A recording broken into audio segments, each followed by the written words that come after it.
agis dans nos cœurs par ta parole, agis dans nos cœurs par ton onction. Ôte les scories, Seigneur, de nos yeux. Fais tomber le voile. Parle à nos frères et à nos sœurs également qui nous suivent sur Internet, au travers de YouTube, de Facebook. Je prie que leur vie également soit révolutionnée et transformée. Sers-toi de nos vies pour bénir le monde entier, pour un réveil et une moisson finale. Bénis toutes les familles représentées ce matin. Au nom de Jésus-Christ, nous anéantissons tout ce qui est contraire à la vérité en ce lieu. J'ai ainsi prié. Amen. Alléluia. Salue ton voisin de gauche et de droite. Soyez les bienvenus ce matin dans la présence de Dieu et je vous salue de tout cœur. Nous sommes dans notre culte des familles, car à la compassion, la famille a vraiment une grande place. Et ce matin, mon message sera les malédictions familiales et la nouvelle alliance. Les malédictions familiales et la nouvelle alliance, tu peux le dire à ton voisin de gauche, ton voisin de droite, ton voisin de devant, celui de derrière, celui qui vient de te sourire. Alléluia. Nous sommes debout, nous allons lire la parole de Dieu. Exode 20, verset 1er jusqu'au verset 6. Exode 20, verset 1 jusqu'au verset 6. Alors Dieu prononça toutes ces paroles en disant : Je suis l'Éternel ton Dieu qui t'ai fait sortir du pays d'Égypte, de la maison de servitude. Tu n'auras pas d'autre Dieu devant ma face. Tu ne te feras point d'image taillée, ni de représentation quelconque des choses qui sont en haut dans les cieux, qui sont en bas sur la terre et qui sont dans les eaux plus bas que la terre. Tu ne te prosterneras point devant elles et tu ne les serviras point, car moi, l'Éternel ton Dieu, je suis un Dieu jaloux, qui punit l'iniquité des pères sur les enfants jusqu'à la 3e et la 4e génération de ceux qui me haïssent, et qui fait miséricorde jusqu'en 1000 générations à ceux qui m'aiment et qui gardent mes commandements. Que Dieu bénisse sa parole.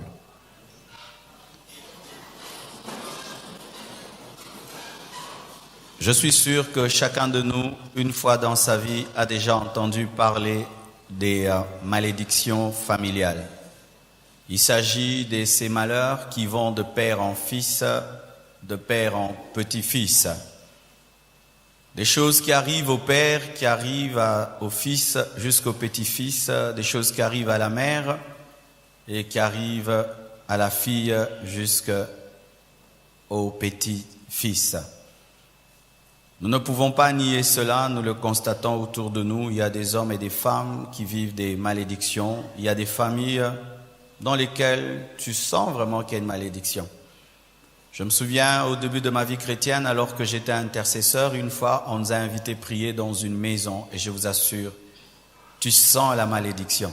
Une odeur nauséabonde, tout se sent bizarre, c'est comme si tous sont des sorciers. Aucun n'est bris dans la maison, on se croirait dans une maison hantée, dans un film d'horreur.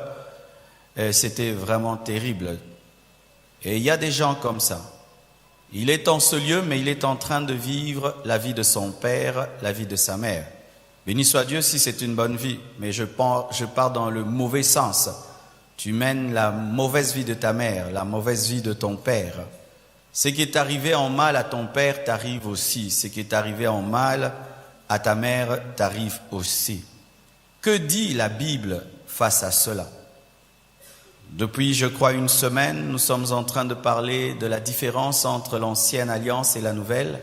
Et le Seigneur est en train de nous faire du bien. Mercredi et vendredi passés, une forte gloire de Dieu est tombée en ce lieu. Et vraiment, nous sommes en train de vivre la puissance de ce message. Il n'y a pas de plus plus de puissance que la vérité. Amen. Hein? Prêcher la vérité libère la puissance de Dieu. Et je conseille à tous les frères et sœurs qui ne viennent que dimanche, osez venir en semaine et vous allez vivre la puissance et l'onction de Dieu. Le dimanche, on a un petit problème, c'est que les 3 cultes se chevauchent et on a du mal vraiment à couler dans l'onction comme il se doit parce qu'il faut encore arrêter pour le 2e et le 3e culte.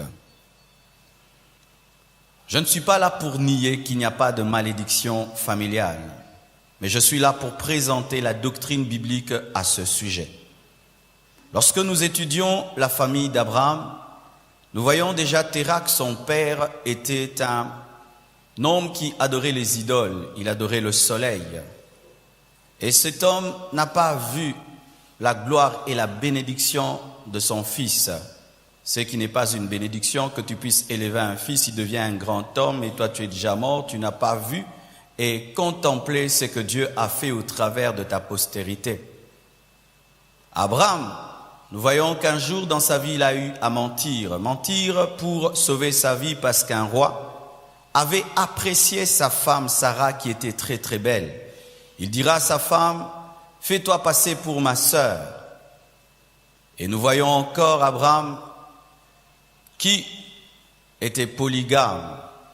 Et sa femme Sarah était une menteuse car lorsque Dieu a dit à Abraham qu'elle allait enfanter malgré sa vieillesse, Sarah avait ri d'incrédulité. Et lorsque Dieu est venu et a dit Sarah a ri, elle a dit j'ai pas ri, elle avait menti. Sarah qui était la femme aimée d'Abraham était stérile. Et nous voyons toujours dans la maison d'Abraham son fils aîné qui n'est pas Isaac, car Isaac n'est pas le fils aîné d'Abraham, n'a pas reçu la bénédiction principale, mais c'est le fils cadet Isaac qui a reçu cette bénédiction. Et lorsque Isaac aussi fonde sa famille, nous voyons que lui aussi ment comme son père Abraham. Un jour encore, un roi aime sa femme Rebecca qui était belle de figure et belle de corps et il dit comme son père Abraham que c'est sa sœur. Et nous voyons toujours Rebecca, la femme d'Isaac qui était stérile comme Sarah, la femme d'Abraham. Nous voyons encore Rebecca qui était menteuse comme Sarah. Parce que Rebecca a poussé son fils Jacob qu'elle aimait beaucoup à se faire passer pour Ésaü. Elle a fomenté un mensonge pour que son fils préféré soit béni à la place d'Ésaü. Mais c'est aussi Rebecca, comme Rachel, plutôt Sarah, n'a pas vu la gloire d'Isaac car elle était déjà morte avant même qu'Isaac ne se marie. D'ailleurs, Rebecca a été épousée pour que Isaac soit consolé de l'absence de sa mère. Mais nous voyons aussi Rebecca, la femme d'Isaac, n'a pas vu la bénédiction de son fils Jacob. Lorsque Jacob est devenu Israël, sa mère Rebecca, qui avait fomenté tout cela, n'était plus. Et encore là, nous voyons le cadet qui supplante l'aîné.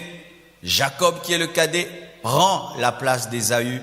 Parce que dans cette famille, les aînés étaient des irresponsables et n'avaient pas l'étoffe pour être des leaders.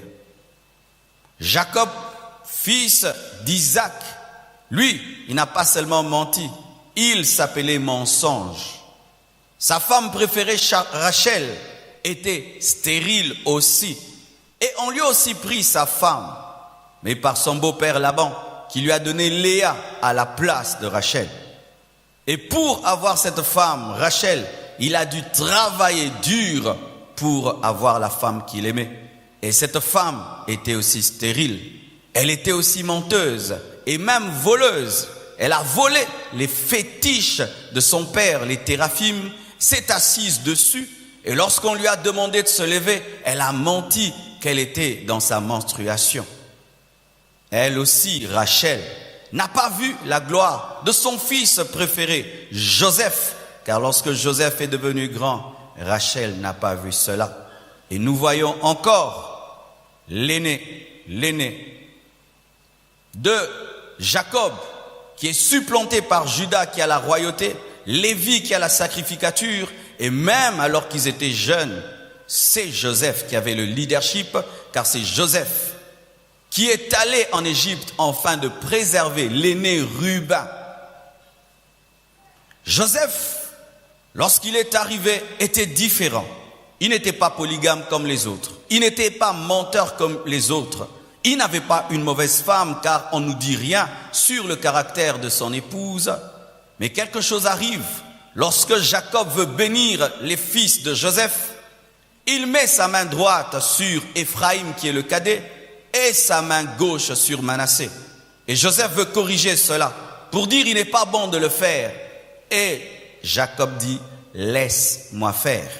Encore Dieu, qui sonde les cœurs et les reins, avait jugé bon que ce soit Éphraïm qui soit le leader.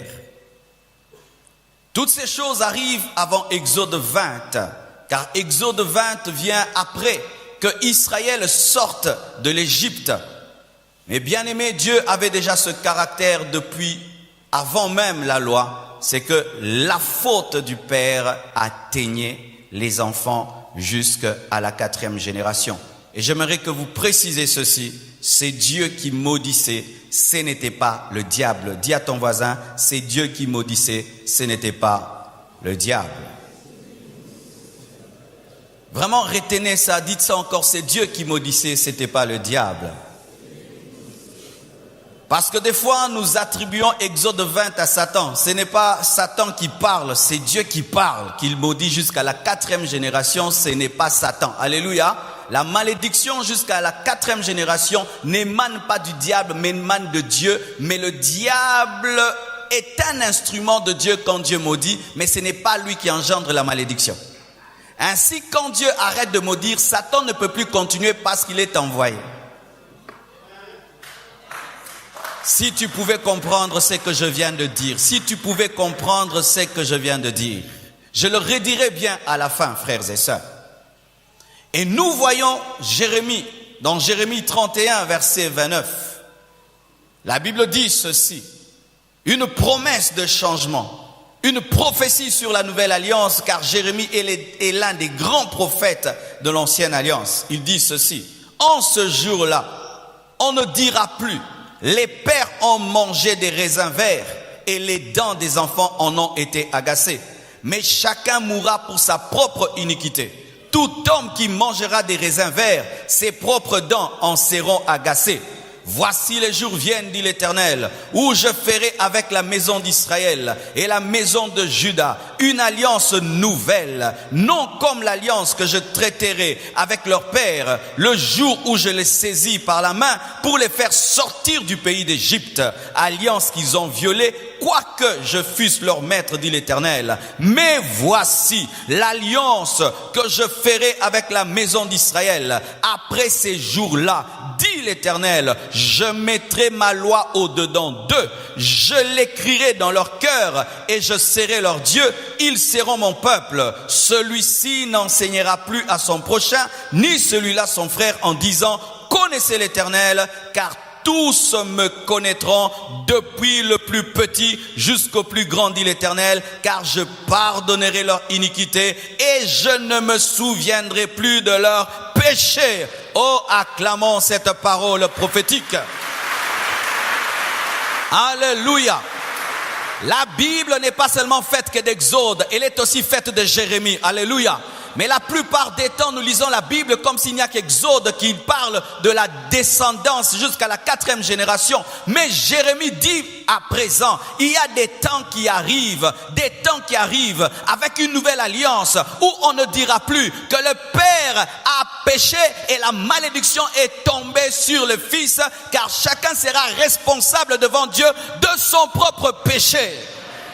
Avec Moïse dans Exode, lorsque le père mange des raisins verts, cela agace les dents des enfants jusqu'à la 4e génération. Mais lorsque Jérémie vient, il prophétise la nouvelle alliance disant, en ce temps-là, et moi je ne dis plus en ce temps-là, je dis en ce temps-ci, en ce temps-ci, en ce temps-ci, on ne dira plus que le père a touché les fétiches et les démons sont entrés dans les enfants. En ce temps-ci, on ne dira plus que la mère a péché et la malédiction est venue sur les enfants. On ne dira plus, lorsque le père péchera, ce sera son propre péché. Lorsque la mère péchera, ce sera son propre péché. En ce temps-ci, si tu choisis Exode, moi je choisis Jérémie. Alléluia. Et écoutez ceci, frères et sœurs. Tu peux dire que cela ne concerne qu'Israël. Est-ce qu'il y a une preuve que ce que Jérémie a dit nous concerne nous aussi en tant qu'Église? Voici une précision qui est donnée au sujet de la nouvelle alliance. On dit personne n'enseignera plus à l'autre. Amen. Et lorsque tu lis 1 Jean 2 verset 27, 1 Jean 2 verset 27, la Bible dit ceci: pour vous, l'onction que vous avez reçue de lui demeure en vous et vous n'avez pas besoin qu'on vous enseigne. Mais comme son onction vous enseigne toutes choses et qu'elle est véritable et qu'elle n'est point d'un mensonge, demeurez en lui selon les enseignements qu'elle vous a donnés. La parole prophétique de Jérémie s'est accomplie dans 1 Jean 2 verset 27. C'est une dimension aussi pour l'Église. Alléluia. Ainsi, dans la nouvelle alliance, on ne subit plus les conséquences des péchés des parents. Je répète, dans la nouvelle alliance, on ne subit plus les conséquences des péchés des parents. Je répète, dans la nouvelle alliance, on ne subit plus les conséquences des péchés des parents. On ne subit plus. Sinon, Jésus est venu en vain. Si malgré que tu crois en Jésus-Christ, tu subis les conséquences des péchés de tes parents, Jésus ne devait pas mourir et l'œuvre de la croix est nulle. C'est grave, bien-aimés frères et sœurs, que de dire qu'un chrétien, malgré qu'il est chrétien, Dieu continue à le frapper, alors qu'il y a des gens dans la nouvelle alliance qui n'étaient même pas touchés par la malédiction des pères. Des hommes comme Joseph. Frères et sœurs, dans le Nouveau Testament, si pendant que tu es assis sur ta chaise, ton père est dans la maison d'un féticheur bien-aimé, prie pour lui pour qu'il se convertisse, mais ne prie pas pour être protégé, parce que rien ne va t'arriver. Donnez-moi la main que j'avance. Si on vient te dire, on a vu tes parents, ils étaient dans une loge avec ta photo et ils ont offert au diable de bien-aimer, ne va même pas intercéder, bien-aimé, rien ne peut t'arriver parce que le sang qu'il présente n'est pas un vrai sang.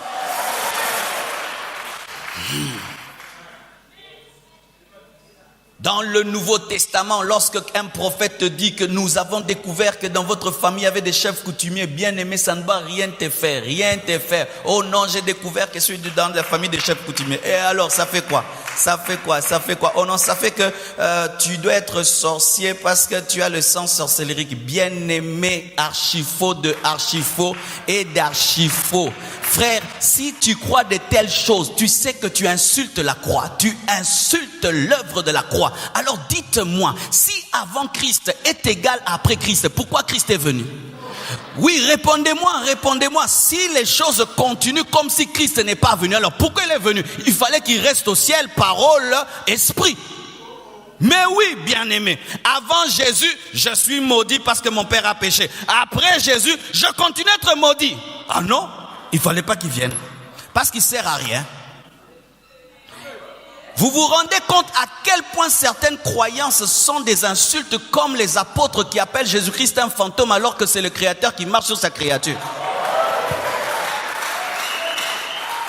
Ah, que Dieu me pardonne si j'ai cru un jour à de telles sottises. Dis sottises.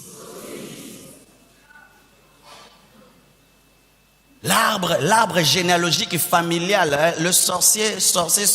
Et toi aussi tu dis je suis sorcier. Tu es sorcier, je suis sorcier. Pourquoi? Parce que mon arrière-grand-père est sorcier, tu es sorcier. Bien-aimé, malgré que Jésus est venu, tu es sorcier parce qu'il y a un sorcier dans la famille. Alors maintenant, frères et sœurs, s'il y a 20 sorciers dans la famille, tu as une sorcellerie concentrée. Vous croyez de telles choses? bien-aimé, tu peux sortir d'un sorcier. Tu n'as même pas une goutte de sorcellerie.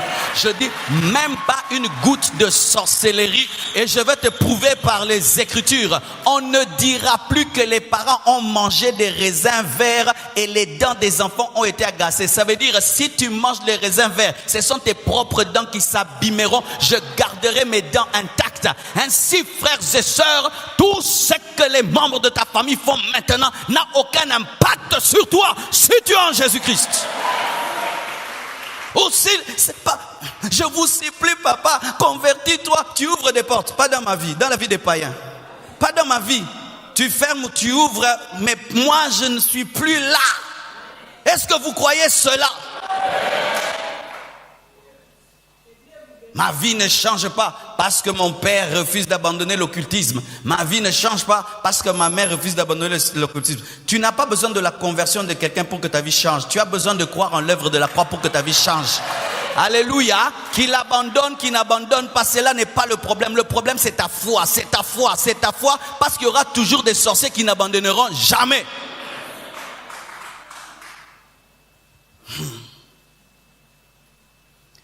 Bien-aimés frères, mais comment se fait-il que malgré tout ce que je dis, il y a des chrétiens qui vivent des malédictions familiales? Tu regardes sa vie malgré qu'il prie, il vit des malédictions familiales. Tu regardes tout ce qu'il fait, tu sens qu'il est maudit, rien n'avance, rien ne va bien. Tu sens qu'il y a une malédiction. Tu regardes la vie de son père et la vie de sa mère, la vie des frères et sœurs qui sont païens. Il a la même vie des païens alors qu'il est chrétien. Comment arriver à expliquer cela? La première chose qui cause cela, c'est l'ignorance. La Bible dit, mon peuple périt faute de connaissance. Tu peux vivre des années dans une prison ouverte et rester prisonnier si tu n'as pas l'information que la porte a été ouverte. Et tu peux rester lié des années sous des malédictions où les puissants des ténèbres agissent dans ta vie alors qu'elles n'ont plus le droit de le faire, mais tu as un problème de connaissance. C'est pourquoi je vous décourage à avoir une vie de prière déséquilibrée sans la connaissance des Écritures. Vous serez comme des avocats qui vont au barreau, qui n'ont pas la maîtrise des articles, mais qui ont compassion de leurs clients. Où tu vois l'avocat, au lieu de plaider la cause sur base des articles, il dit vraiment, regardez-le, est-ce qu'un homme comme lui vraiment peut être voleur? Regardez, un homme comme lui peut être voleur. Mais que dit la loi? Ah, vous-même, voyez, il a pleuré, hein? Il a pleuré. On ne pleure pas, on présente les articles. Dit, il est écrit, il est écrit, il est écrit, il est écrit. Lisez la parole de Dieu, méditez la parole, ne priez pas seulement. Les sensations ne changent pas la vie, les pleurs ne changent pas la vie, c'est la connaissance qui change la vie. Plus tu connaîtras et tu connaîtras, plus tu découvriras qui tu es et tu refuseras une vie qui n'est pas à toi. Un aigle reste parmi les poussins tant qu'il ne sait pas qui il est. Le jour qu'il découvre qui il est, il commence à battre les ailes et il s'envole dans les hauteurs et il commence à manger la viande fraîche alors qu'il se contentait des vers de terre. Connais-tu Jésus? As-tu une révélation personnelle de Jésus? As-tu une révélation de la parole, des versets que le Saint-Esprit t'a enseigné personnellement? Avez-vous cela, frères et sœurs? Car si tu n'as pas cela, tu risqueras de vivre comme un maudit alors que Christ a tout fait. Aimez la connaissance, frères et sœurs. Refusez cette vie chrétienne remplie de paresse où on ne fait que prier, mais on a du mal à lire la Bible. Vous savez, c'est facile de prier, mais difficile de lire la Bible. Hein? Je vous assure, facile de prier, difficile de lire la Bible. C'est seulement quand tu vas commencer à ouvrir la Bible que tu découvriras ce qu'il est écrit sur toi. Et je t'assure, si tu ne dépends que de mes méditations, tu ne connaîtras que ce que je connais, alors que des fois, il faut du self-service spirituel où tu vas te nourrir toi-même dans la Bible, y trouver des choses qui te concernent toi-même, car des fois, je ne prêcherai jamais le problème que tu as et tu dois chercher dans la Bible ce que la Bible dit au sujet du problème que tu as. Depuis que tu es dans cette église, ai-je déjà prêché Habakkuk? Mais peut-être que ton verset est dans Habakkuk, mais tu n'aimes pas lire la Bible. J'ai lu Habakkuk pour moi-même. J'attends qu'un jour le Saint-Esprit me donne un verset Habakkuk pour te le donner. Mais jusque-là, je ne l'ai pas encore, frère. Mais peut-être que Habakkuk t'attend. Est-ce que j'ai déjà donné un verset dans Nahum? Nous allons lire Nahum. Mais il y a un verset qui t'attend dans Nahum. Mais tu ne l'as jamais lu. Frères et sœurs, la connaissance. Je suis fatigué des chrétiens qui aiment prier, mais qui ne veulent pas connaître. Chaque année, tu ne grandis pas. Bien aimé, il faut grandir tous les jours dans la connaissance de ta parole, de la parole. Et tu vas commencer à te moquer de toi-même. Quand tu es un enfant, tu peux avoir peur même d'un fil dans le noir pensant que c'est un serpent. Mais quand tu grandis, tu vas enlever le fil et dire « Eza nangora lacé ». Kola okolongola lacé. Mais quand tu n'es pas grand, tu vas trembler. Un serpent, un serpent, un serpent. Mais le grand, il enlève le lacet. La différence, c'est quoi? La maturité. Le manque de foi. Une autre chose qui fait que les chrétiens, malgré qu'ils se disent qu'ils sont chrétiens, sont sous la malédiction, c'est parce qu'ils n'ont pas la foi. Frères et sœurs, c'est par la foi que nous sommes sauvés et c'est par la foi que nous entrons en possession de notre héritage. Si tu n'as pas la foi, Jésus ne peut rien faire pour toi. Pierre s'est noyé devant Jésus.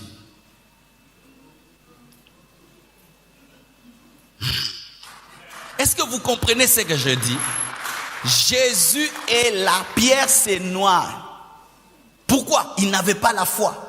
Quand tu sens la présence de Dieu et tu n'as pas la foi, malgré la présence de Dieu, Satan te touchera. Car ce qui te protège, c'est le bouclier de la foi. Et si tu n'as pas de bouclier, frère, le diable t'atteindra. Un homme qui a la foi ne parle pas comme tout le monde. Et il ne peut pas dire, ça c'est c'est la maladie familiale. Un homme qui a la foi ne dit pas, je mourrai comme mon père, je mourrai comme ma mère, je finirai comme mes frères et sœurs. Tu n'as pas la foi. La foi transforme ton langage et t'amène à parler ce que tu as en Jésus. Personne dans ma famille n'a eu sa licence. Moi aussi, je ne l'aurai pas. Toutes mes sœurs ont eu des enfants à la maison. Moi aussi, je finirai ainsi. Mon père est mort à tel âge. Moi aussi, je mourrai à cet âge. Ce que tu dis révèle que tu n'as pas la foi. Et tu vivras ce que tu dis. La foi. La foi, c'est chasser le diable et croire qu'il est parti sans le sentir. Nous avons un problème lorsque nous chassons les démons, bien-aimés. Nous chassons les démons sans croire qu'ils partent. Un nombre de fois, quand il chasse le diable, il s'attend à ce qu'il part. Tu vois qu'une partie de ta vie est sous l'emprise d'un esprit et tu découvres par la parole de Dieu que le diable n'a pas le droit d'être là. Tu dis, hé Satan, quitte-la! Et il s'en va. S'attendre. J'ai un chien à la maison. Certains lui disent, allez, va! Il ne part pas. Il sait que toi, quand tu dis, tu joues. Mais il y a d'autres semaines, il lève la voix. Mon chien part. Pourquoi? Et les démons sont ainsi. Quand tu chasses les démons, est-ce que tu t'attends à ce qu'ils partent ou qu'ils s'agitent? La connaissance, la foi. Frères et sœurs, vous devez arrêter les confessions négatives et arrêter de dire ça c'est la maladie de notre famille. Bien-aimé, ne dis jamais cela. La maladie de notre famille, non, c'est la maladie des païens de notre famille. Alléluia. Ça, ce sont les problèmes qui tuent les païens de notre famille. Mais ne te mets jamais dans un groupe alors que Dieu t'a fait quitter le groupe.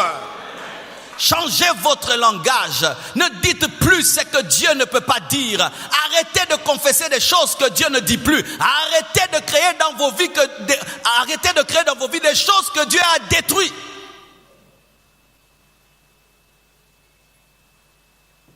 L'oncle avait dit, c'est arrivé à mon frère, c'est arrivé à ma soeur, ça va m'arriver aussi. Ça t'arrivera. Ce que tu crains, c'est ce qui t'arrivera. Ce n'est pas que le diable est fort, c'est toi qui as armé celui qui a été dépouillé. Le diable était dépouillé, mais quand il a une arme, vérifie, c'est un chrétien qui lui a donné, parce que seule l'épouse connaît là où se trouvent les armes cachées. Vous comprenez? J'ai un militaire chez moi à la maison, je prends ses armes, je dis aujourd'hui tu ne vas pas utiliser tes armes, je les cache quelque part, et si je rentre, je trouve qu'il a des armes, c'est ma femme qui lui a donné. Le diable a des armes dans ta vie parce que c'est toi qui lui donnes. Il ne peut pas les prendre parce qu'il a été dépouillé. Tout ce que le diable fait dans ta vie, c'est toi qui lui donnes la permission. C'est toi qui réarmes Satan le dépouillé. Le diable ne peut rien contre toi si tu ne l'armes pas. Je vous assure, Satan en personne, je dis pas une principauté ni une domination. Le diable en personne, devant un converti d'une seule seconde, ne peut rien. Quelqu'un se convertit maintenant, il est plus fort que Satan en personne. Satan en personne. Il n'a même pas fait les affermissements, il n'est même pas baptisé. Le fait seulement qu'il y a Jésus dans sa vie, il est plus fort que le diable. Mais comment, après toutes ces années que tu as dans la vie chrétienne, le diable te résiste? C'est parce que tu l'as armé par ton ignorance et par ton manque de foi. Est-ce que tu crois que le fait que tu as en Jésus-Christ, ta vie est bénie? Tu le crois vraiment?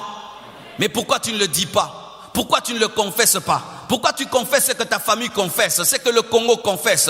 Pourquoi tu proclames ce qu'un sorcier a dit? Pourquoi tu confesses la réalité de votre famille? Car lorsqu'on a la foi, on change de langage, on change de mentalité. Une mauvaise doctrine. Une mauvaise doctrine peut te garder sous la malédiction. Et je vous assure, aujourd'hui, il y a des fausses doctrines. J'appelle ça, ce sont les doctrines des Chinois. Comment? Vous voyez, les Chinois, ils ont remarqué que si tu fais une très très bonne voiture, ça peut faire 20 ans sans s'abîmer. Ils font des belles voitures. Après une année, tu dois acheter encore une autre. Et il y a des gens qui offrent des délivrances pareilles. Tu ne seras jamais délivré. Ainsi, tu demeures un client de la délivrance.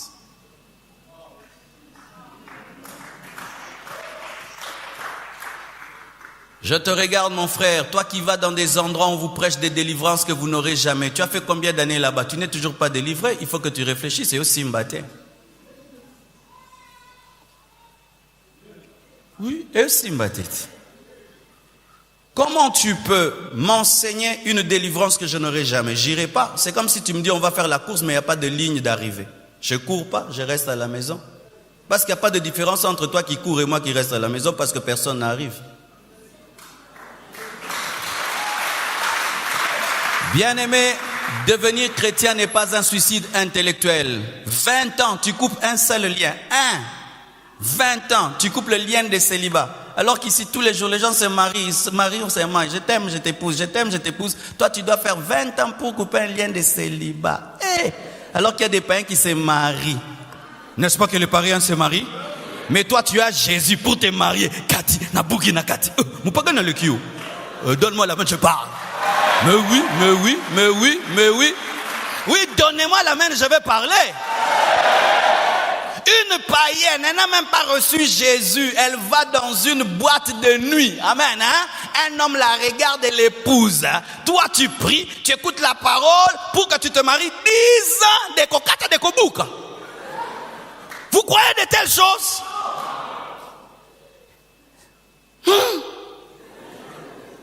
C'est ça la vie chrétienne que toi tu aimes, hein? Jésus a quitté le ciel pour la terre. Pour une telle vie-là, qui est moins que la vie des païens. Vous pensez que c'est ça la Bible? Ce sont vos souffrances que vous aimez, parce que vous aimez mériter les choses. J'ai fait un jeûne de 80 jours. Dieu m'a donné ce mari. Ah bon, pour ce mari-là, 80 jours. Maintenant, pour la voiture, combien de jours? Et pour une parcelle, et pour commencer la fondation, et les murs, et jusqu'à ce que tu vas finir la finition. Au Rossilat. Donne-moi la main que je prêche. Jésus a tout accompli. Tu dois entrer par la foi dans ton héritage. C'est ça la Bible. Arrêtons de prêcher autre chose. Des faux enseignements. Des enseignements qui font de nous des clients de la délivrance. Oui, clients. Frères et sœurs, si la recherche de la délivrance amène les offrandes et les dîmes, bien aimés, tu ne peux pas vouloir que les gens soient délivrés. Il faut qu'ils continuent à la recherche. Donne-moi main, je vais te parler. J'ai quelqu'un qui me masse chaque samedi. Mais un jour, on m'a parlé de quelqu'un d'autre qui masse. Cette personne m'a massé tellement bien que je n'ai même plus jamais besoin de l'appeler tellement qu'il avait bien le boulot. Asala mabe, fala masenga mabe pona bengarae, moningaza maele masaranda mundam. Celui-là a bien fait tellement que le mal là est parti. Alors comme c'est parti, je ne peux pas revenir. Mais l'autre là, il est stratège. Il me garde. Et il y a maintenant des prédications stratégie. Ou je sais que si je te dis qu'en Jésus tu es totalement libéré, tu risques de quitter l'église. Alors je te dis, non, tu as le lien de famille. Demain je te dis jaune, bleu, comme ça je fais 20 chapitres, 80 chapitres, 200 chapitres, 300 chapitres, 1000 chapitres, 80 chapitres, 1000 chapitres, de choses qui ne finissent jamais. Commerce spirituel. Quand tu aimes tes enfants, tu leur dis tout, n'est-ce pas? Pour qu'ils passent à autre chose. Oui, quand tu aimes ton enfant, tu lui dis tout. Et le tout, c'est quoi? Jésus a tout fait. Dernier chapitre, Jésus a tout fait. Dernier chapitre, c'est ça. Jésus a tout fait. Bien aimé, qu'on ne vous trompe pas. Qu'on ne vous rende pas les choses difficiles. Dernier chapitre, Jésus a tout fait. C'est ça la parole de Dieu.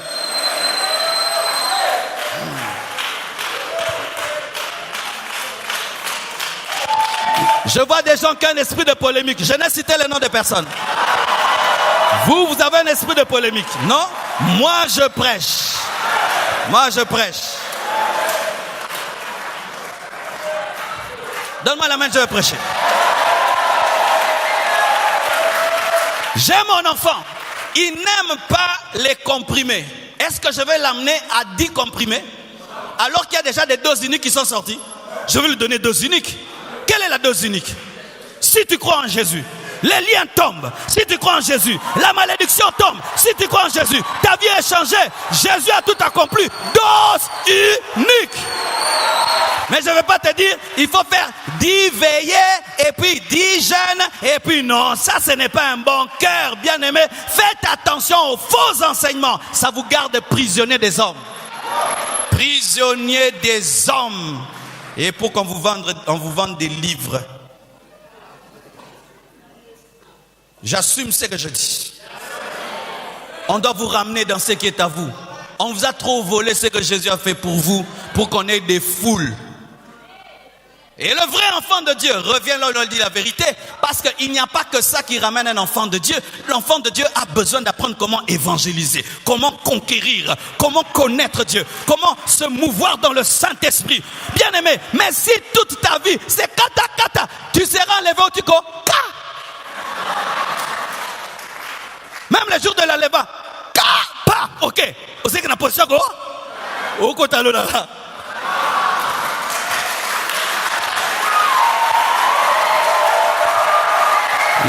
Il est temps d'adorer Jésus. Il est temps de louer, de te réjouir de ton héritage en Jésus. Il est temps de louer, de te réjouir de ton héritage en Jésus.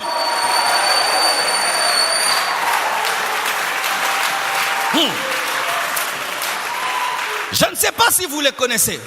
Il y a des jeunes qui font ceci. La nuit, ils trouvent la route et puis le matin, ils ramblent. N'est-ce pas? Pour nous demander 500 francs. Cette route-là, est-ce qu'elle finit? Elle est arrangée? Pourquoi? Ils en ont besoin. Et quand tous les jours vous renversez une chose, mais dis-moi, vous la renversez, c'est-à-dire que vous la construisez. On ne peut pas renverser éternellement quelque chose sans l'avoir construit. Régulièrement aussi. Malédiction de chômage. Tu vas couper ça 40 ans. Tu vas travailler maintenant à quelle heure? Donne-moi la main. Ou vous allez habiter dans une maison pendant 4 ans. Loin de vos parents et vos familles pendant 4 ans. Tu es en train de chercher la délivrance. Alors que la délivrance est en train de te chercher dehors. Toi, tu es là 4 ans. Et quand tu reviens aussi au Gougui, l'homme qui voulait t'épouser a épousé déjà quelqu'un d'autre. Pas parce que tu avais des combats. Il ne te voyait pas. Est-ce qu'il va aimer l'air?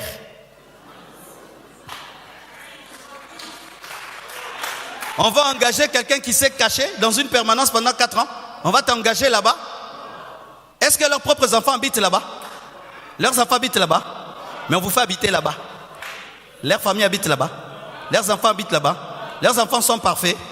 Mais ils habitent là-bas. Ils font les affaires. Hein? Ils cherchent. Hein? Vous restez là-bas.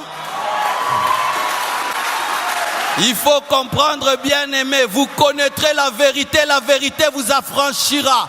Vous ne devez pas être sous l'emprise des fausses doctrines.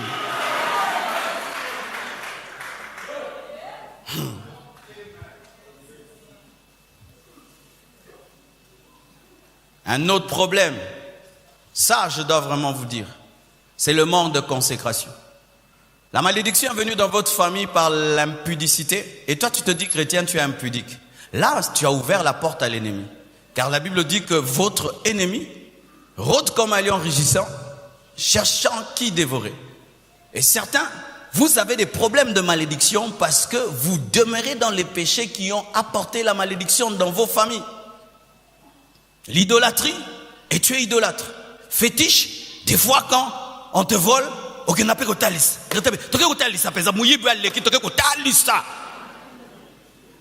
le féticheur a kangé le mouyibi. Mais kangi peut vivre, non? Quelle est ta vie? C'est facile de dire, ah papa, tu as détruit nos vies à cause de ça. Maman, tu as détruit nos vies à cause de ça. Mais quelle est ta vie? As-tu une meilleure vie? Ou tu es aussi impudique, ivrogne, menteur, escroc, voleur, comme les membres de ta famille? Tu es là toujours à juger. Papa, c'est toi qui as amené des problèmes, mais tu as la même vie que ton père. Vivre dans la sainteté ferme la porte à l'ennemi. Vivre dans la crainte de Dieu ferme la porte à l'ennemi. Et vous ne devez pas transformer le sang de Jésus-Christ en douche où matin, midi, soir, tout le temps vous péchez. Le péché doit devenir un accident dans vos vies.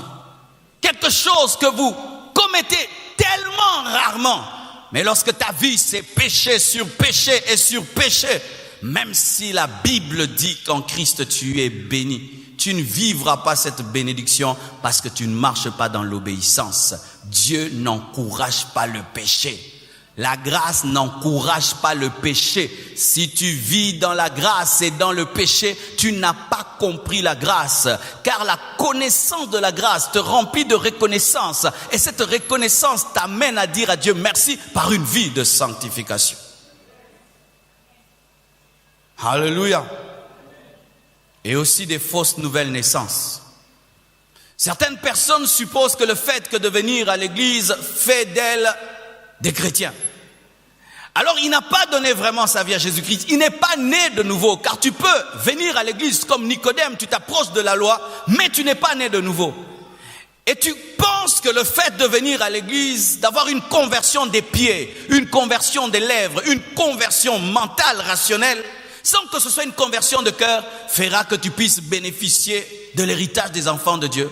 Ça fera que tu viens à l'église année après année, et comme tu n'es pas né de nouveau, tu n'es pas converti, tu vis les malédictions de ta famille et tu dis que Dieu n'est pas fort. Mais je me suis converti, ma vie ne change pas, je vis toujours la vie de mes parents, de mes frères et sœurs, mais je ne vois pas la promesse. Mais est-ce que tu t'es converti? Lorsqu'un homme est converti, il y a un signe, il y a un passé dans sa vie et un présent. C'est-à-dire, tu peux dire, j'étais et je suis devenu. Si tu ne peux pas dire cela, tu n'es pas né de nouveau. Quiconque est né de nouveau peut dire, avant j'étais, maintenant je suis. Si tu ne dis pas ça, frère, même si tu donnes l'offrande, même si tu donnes la dîme, tu n'es pas un enfant de Dieu. Et la malédiction familiale t'atteindra parce que tu n'es pas enfant de Dieu et tu ne peux être adopté par Christ. Vivre dans le péché, vivre sans une vie de consécration, ne pas être né de nouveau, fera que la malédiction sera continuelle. Et je t'assure, mon frère, si tu es en ce lieu, tu ne peux savoir à quel point être un païen est un grand danger aujourd'hui. Vous allez voir quelqu'un qui va chez un féticheur, il prend qu'un habit, un petit habit, un morceau. Ah là là, c'est grave, dis c'est grave. Un morceau de ta chemise, il coupe. Toi, tu restes à la maison.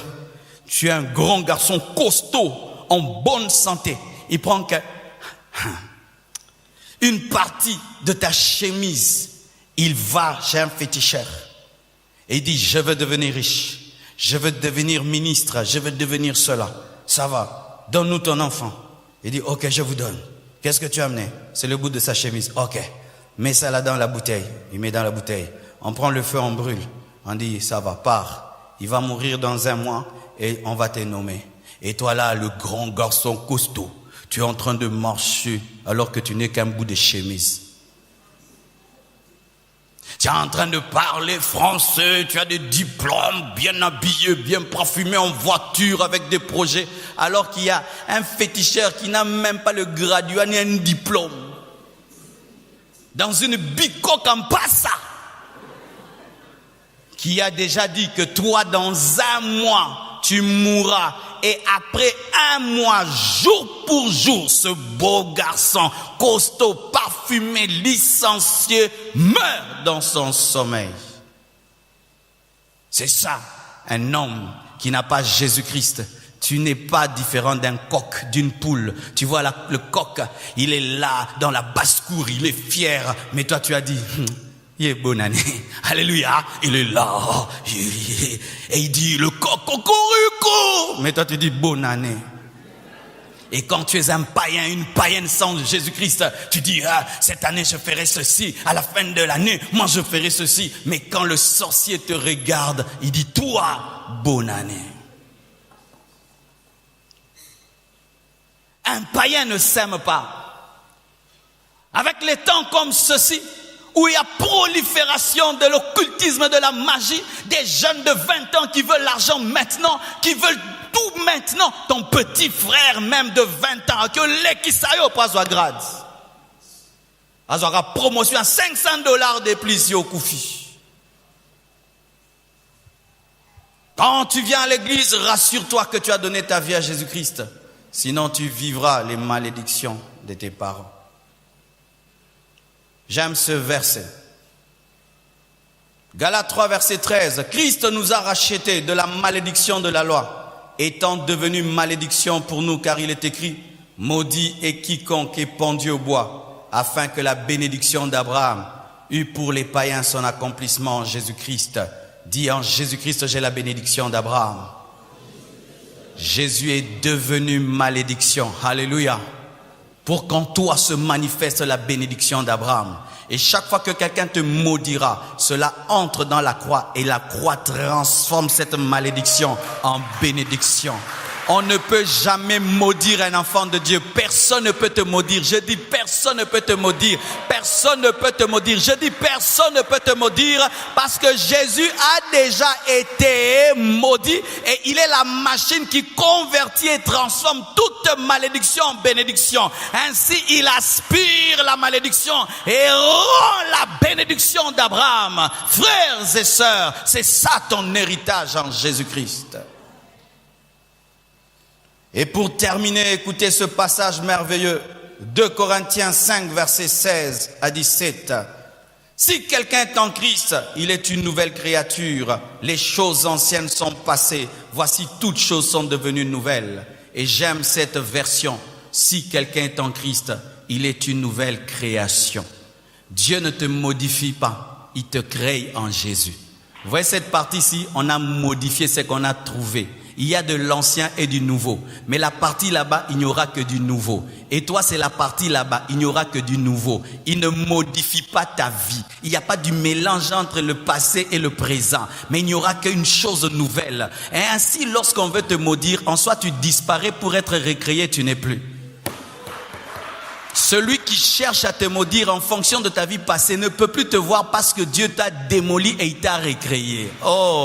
C'est comme si j'étais une Mazda et puis on me transforme maintenant en BMW. J'ai disparu. Tu ne peux plus me chercher. Je suis quelqu'un d'autre. Est-ce que vous le croyez? Tu es une nouvelle créature. Tu es dans une nouvelle famille. Tu es une nouvelle créature et tu es dans une nouvelle famille.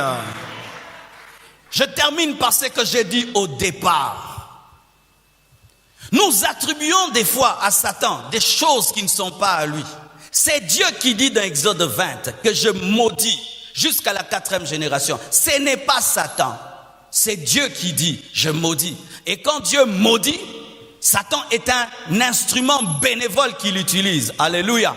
Mais ce n'est pas lui qui a le monopole. Ce n'est pas Satan qui a le monopole de la malédiction. Car le diable ne peut maudire celui que Dieu bénit. Si le diable te maudit et tu es maudit, donc Dieu t'a maudit également. Cette révélation a été donnée à Balaam.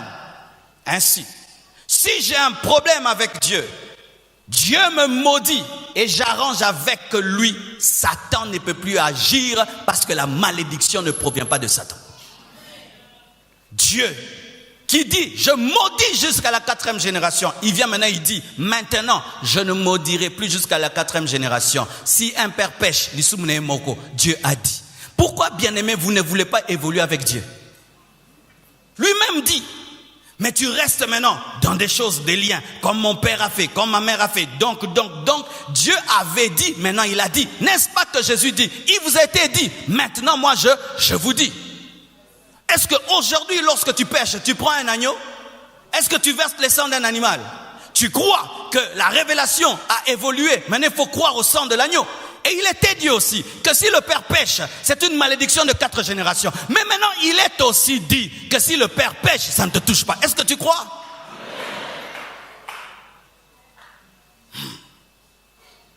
Si tu crois, voici ce qui va t'arriver. La connaissance de ce que tu es te donnera la joie et la paix.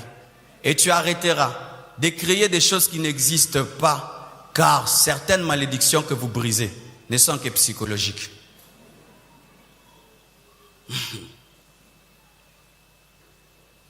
En Jésus-Christ, la malédiction familiale n'est plus. C'est lorsqu'il y a le péché, l'ignorance, le manque de révélation. Que Dieu bénisse vos familles. Amen.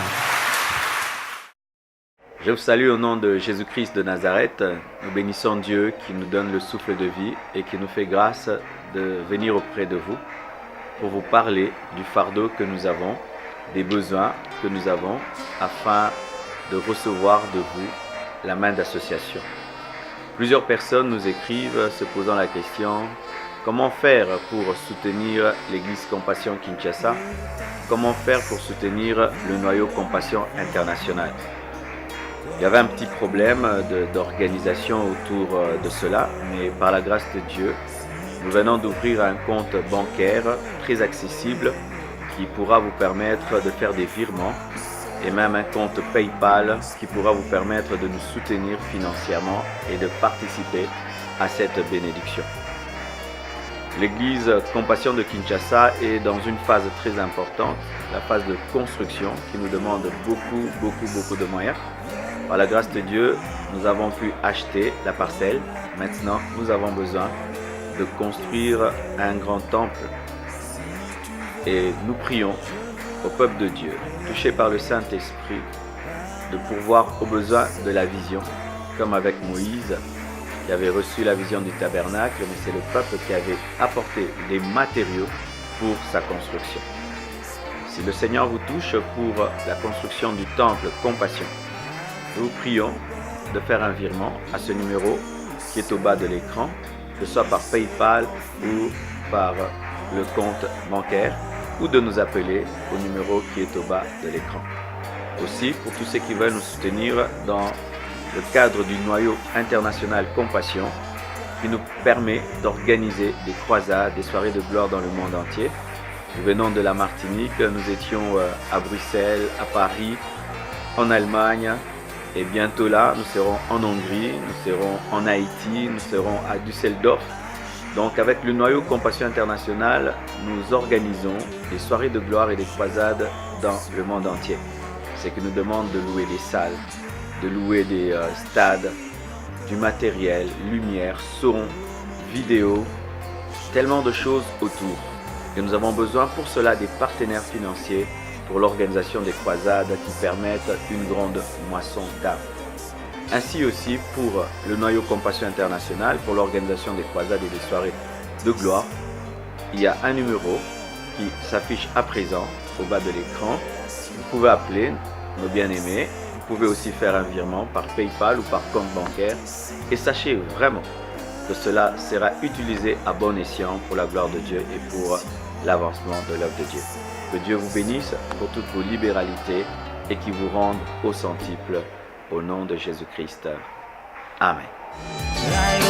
Matawa,